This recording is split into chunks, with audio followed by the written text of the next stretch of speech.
6 নম্বর জাতীয় সড়ক। বরাক উপত্যকা, ত্রিপুরা এবং মিজোরামের লাইফলাইন। বর্ষায় এই সড়ক ভয়ঙ্কর হয়ে ওঠে।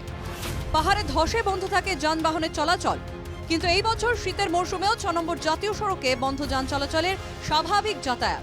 এই দৃশ্যটি গুয়াহাটি শিলচর জাতীয় সড়কে। মালিটাহর থেকে লুমসনং পর্যন্ত জাতীয় সড়ক কার্যতই অস্তিত্বহীন।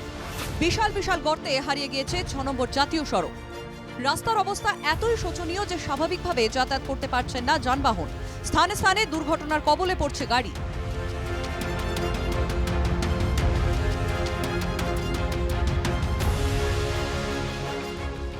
মালিডহর থেকে লুমসনং পর্যন্ত জাতীয় সড়কটি যাতায়াতের অনুপযোগী হওয়ায় সবসময় লেগেই থাকে ভয়ঙ্কর যানজট। ফলে সড়কপথে গুয়াহাটি পৌঁছতে সময় লাগছে 18 থেকে 24 ঘন্টা কিংবা তারও বেশি। দীর্ঘদিন ধরে বেহাল ওই সড়ক নিয়ে এসওপি জারি করল পূর্ব জয়ন্তিয়া পার্বত্য জেলা প্রশাসন। মালিডহর থেকে লুমসনং এলাকার রাস্তা মেরামতের জন্য প্রতিদিন 6 ঘন্টা বন্ধ থাকবে 6 নম্বর জাতীয় সড়ক। সকাল 9টা থেকে বিকেল 3টে পর্যন্ত সব যানবাহন চলাচল নিষিদ্ধ করল প্রশাসন। অবশ্য জরুরিকালীন পরিষেবার জন্য 24 ঘন্টাই খোলা থাকবে জাতীয় সড়ক। মঙ্গলবার এই নির্দেশ জারি করে জনগণের সহযোগিতা কামনা করেন পূর্ব জয়ন্তিয়া পার্বত্য জেলার জেলা শাসক।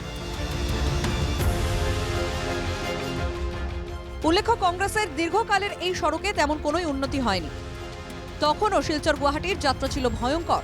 বর্তমানে মোদির তৃতীয় কার্যকাল চলছে, আজও পরিস্থিতির কোনো উন্নতি ঘটেনি। প্রশ্ন, কবে এই সড়ক মেরামতের কাজ সম্পন্ন হবে?